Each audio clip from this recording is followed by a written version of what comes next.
Oke, di video kali ini saya ingin sedikit memberikan preview match untuk pertandingan dari Bali United dengan PSM Makassar yang akan bermain pada hari Selasa ya, tanggal 6 Juni.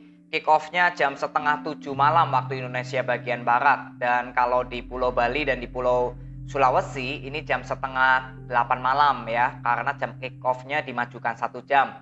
Ini semoga kalian sudah tahu semua mengenai jadwal pertandingan besok. Jadi untuk Bali United ini akan bermain di leg pertama, artinya akan bermain terlebih dulu ya menghadapi PSM Makassar, karena nanti leg kedua ini bermain pada hari Sabtu ya di Stadion Habibie. Jadi artinya untuk Bali United di depan dari supporternya sendiri, bermain di stadionnya sendiri, Iwayan Cipta, ya ini menjadi modal yang cukup penting ya, harus bisa dimanfaatkan semaksimal mungkin. Ya, Bali United tidak ada kata lain harus bisa meraih kemenangan. Karena apa? Ini adalah modal yang cukup penting pada saat nanti Bali United bertandang ke PSM Makassar. Jadi hanya ada satu kata menurut saya untuk Bali United, harus menang. Ya, berapapun skornya Bali United harus menang. Karena ini modal yang cukup penting untuk Bali United di leg pertama.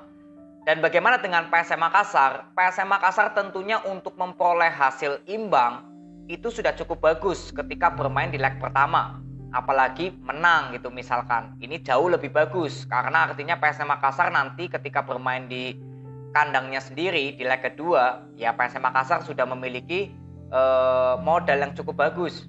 Tapi target dari saya intinya PSM Makassar kalau bisa imbang ini sudah cukup bagus ya, walau misalkan bisa menang itu jauh lebih bagus ya. Ini karena leg pertama tentunya Bali United yang akan mengambil inisiatif penyerangan.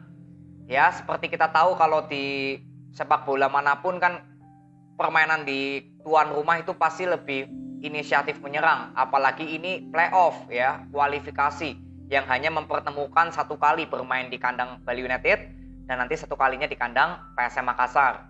Jadi untuk Bali United, apakah arti kemenangan itu bisa diraih oleh permainan Bali United?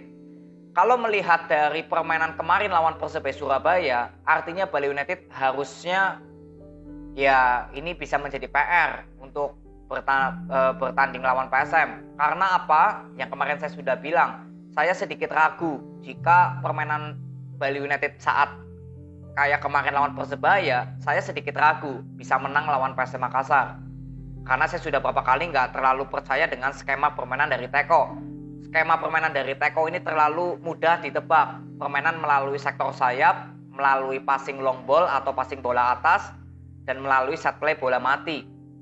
Sedangkan sektor tengah dari Bali United ini yang berapa kali saya lihat menjadi titik lemah dari permainan Bali United sendiri saat membuild up serangan dan juga saat bertahan.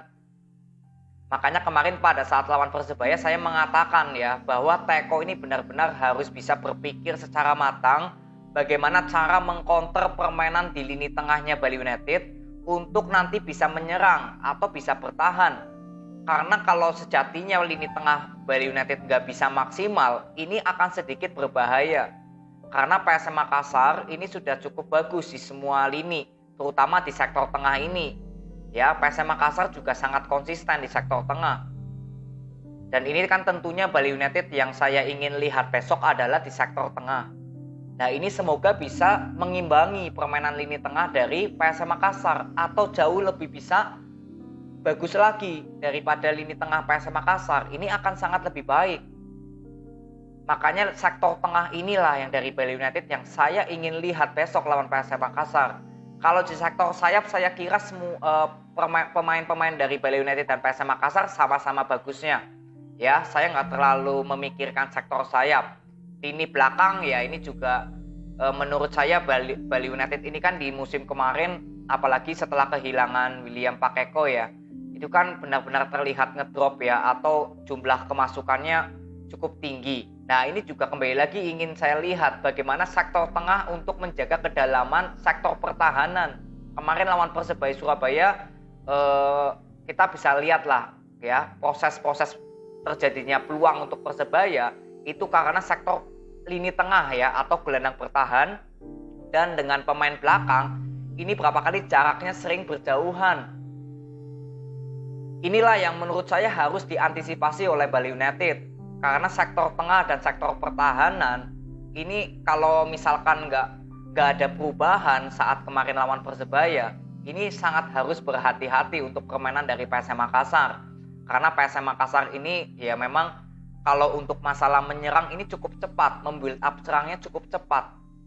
Ya, jarak antara pemain tengah dengan pemain depan pun ketika menyerang ini juga boleh dibilang sama-sama berdekatan jarak antara pemain PSM Makassar. Nah, inilah yang menurut saya harus bisa dipikirkan oleh Teko ya, terutama di sektor lini tengah dan lini belakang. Lalu untuk masalah pertahanan dari kedua tim, PSM Makassar lebih menunggu di area setengah lapangannya sendiri. Biasanya seperti itu. Ya, kalau bermain pressing tentunya ini jauh lebih baik. Karena apa? Penyerangan dari kedua tim yang tadi saya sudah bilang kan sama. Tapi untuk pertahanan, ini kita akan melihat. Karena ini juga menjadi salah satu momen penting bagaimana nanti ketika misalkan ya Bali United atau PSM Makassar bisa melakukan pressing duluan dan bisa mengambil alih permainan, ini juga akan membantu penyerangan kedua tim.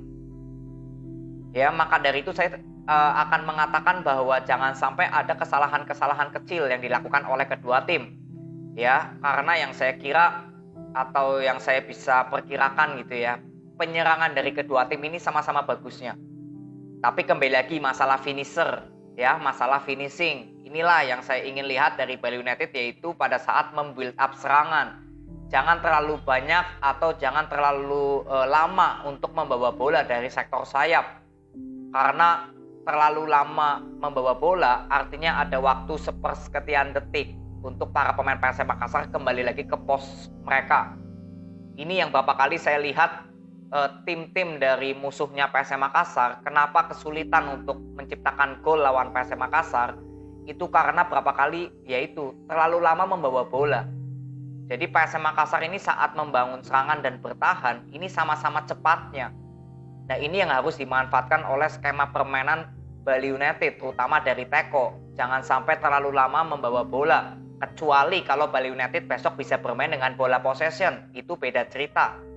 Tapi kalau sama-sama ingin bermain cepat, ya kita akan lihat besok siapakah yang paling banyak melakukan passing-passing pendek, siapakah yang paling banyak berhasil untuk melakukan passing-passing long ball juga, atau passing-passing yang intercept. Inilah yang akan menjadi kunci kedua tim akan bisa memberikan peluang.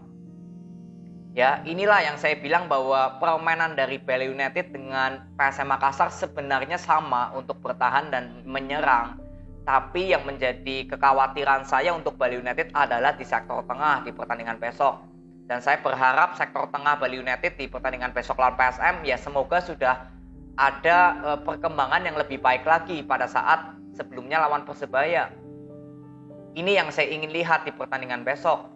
Dan untuk PSM Makassar ya sejauh ini saya tidak memiliki kritik ya atau tidak memiliki masukan lah untuk permainan dari Bernardo Tavares, karena saya kira pemain yang dipertahankan pun oleh PSM Makassar kan tetap sama.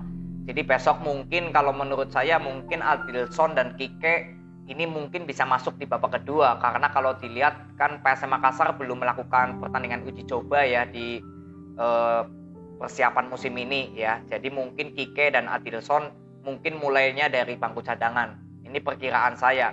Ya, jadi inilah ya yang saya ingin lihat di pertandingan besok. Tentunya Bali United harus bisa meraih hasil maksimal agar nanti di leg kedua saat bertandang ke kandang PSM Makassar sudah memiliki modal yang terbaik. Ya, dan untuk PSM Makassar seperti yang tadi saya sudah bilang, hasil imbang itu sudah hasil yang cukup baik menurut saya. Apalagi bisa menang, itu jauh lebih baik lagi. Karena hasil imbang ataupun menang ini bisa mengantarkan PSM Makassar memiliki modal yang juga kuat pada saat nanti harus bermain di kandang sendiri di leg kedua.